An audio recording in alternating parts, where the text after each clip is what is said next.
皆さんこんにちは。Welcome to SAYAS お悩みラジオ。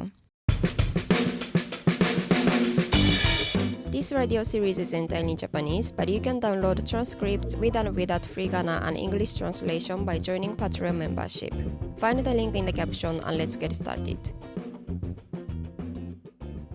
今回はメールで送っていただいたお悩みに回答します。皆さんも何かお悩みがあったらいつでも info@sayajapanese.com まで送ってください。ではお悩みを読み上げます。私はミカと申します。いつもお悩みラジオのコーナーを楽しみにしています。今回私も自分の体験を共有したくてメッセージを送らせていただきました。外国人で現在は東京に住んでいます。日本には留学ビザで来て約2年間日本語学校に通っていました。その学校生活の2年目にひどい抑うつ状態になってしまいました。生きる気力を失い、ご飯も食べられず、髪を洗えず、毎日泣いてばかりで、今日一日を生きるのもつらいと感じるような日々でした。日本の病院に行き、うつ病と診断され、お薬を処方していただきました。でも最初はなかなか合う薬が見つからず、症状は良くなりませんでした。そんな中で私の悩みは学校の対応についてです。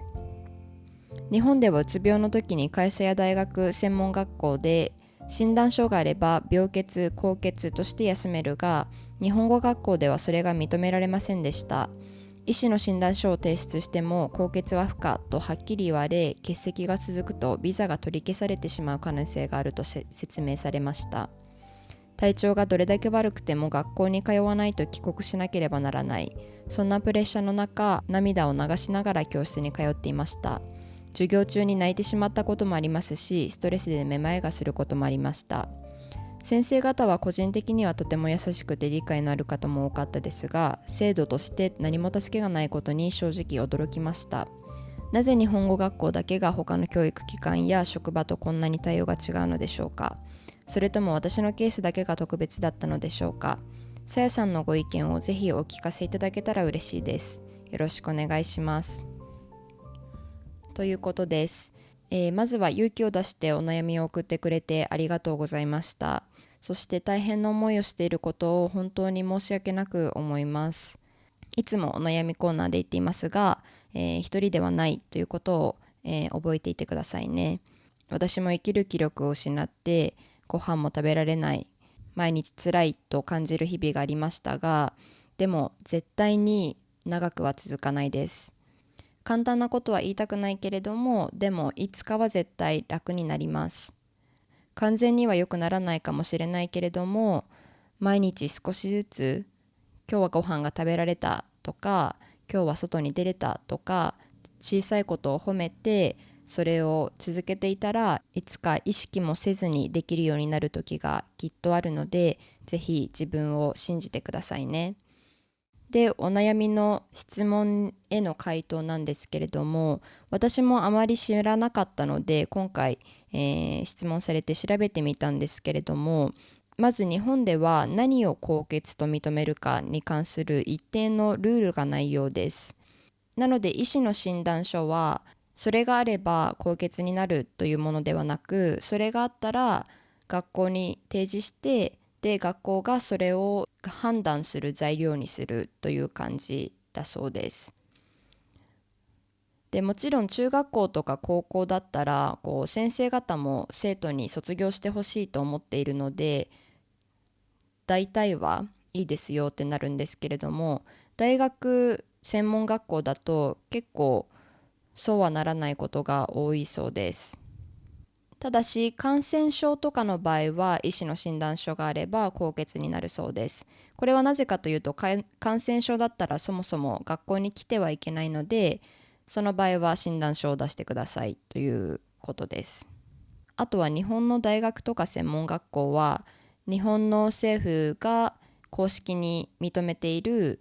教育機関なんですけれども、日本語学校だと基本的には私立の語学教育機関、子供が学校の後に行く英語レッスンみたいな感じの機関と同じ扱いなので、日本が決めている定めているルールとかが当てはまらないことが多いそうです。そういったことは日本語学校のガイドブックとかを見るとわかるらしいんですけれども、私も自分でちょっと何件か調べてみたんですけれども、どの日本語学校のガイドブックにも高血に関する規定が載っていて、例えば私が調べたうちの1個では、高血扱いとなるのは、大学院専門学校の受験の時、就職の面接の時、ビザの期間更新、資格変更の手続き、在留カードの手続き、忌引きというふうに高血となる場合が決まっています。でもちろんこういった在留カードの手続きとかは日本の大学とかにはないルールですよね。なのでそれぞれの学校が何が高血になるかっていうのを自分で決めているようです。ミカさんの通っている日本語学校のガイドブックとか規定とかルールとか、もし PDF とかがあったら見てみると、そこにも何が高血になるのか載っているかもしれません。というわけで質問への簡単な回答としては、精神疾患とかが高血扱いにならないことは残念ながら結構当たり前のようです。出席率が下がってしまうと留学ビザは取り消しになってしまうと思うんですけれども、一つ調べて出てきたことは休学制度を利用することも可能かもしれません。休学っていうのは何かしらの理由がある場合に日本語学校をお休みして、でほとんどの場合はその休学中は帰国しないといけないけれども日本にいても大丈夫という場合があるらしいです。それは日本語学校に相談することができるらしいので、もしよかったらこの休学の制度について調べてみてください。もちろん帰国したくはないと思うんですけれども、留学ビザを失う代わりにちょっと1ヶ月でもお休みしてでまた戻ってくるっていうことができたらいいかもしれません。はい、ということであまり有用な情報はお伝えできていないですけれども、とにかく応援しています。薬を飲み始めたということなので、この薬があって少しずつ気分が良くなることを祈っています。では皆さんも最後まで聞いてくれてありがとうございました。また次のエピソードでお会いしましょう。If you want to learn Japanese more interactively, you can find the best teacher for you at SAYAS Japanese School, a quality-first online Japanese school founded by me. Visit sayajapanese.com for more information. Thanks for your support and happy learning!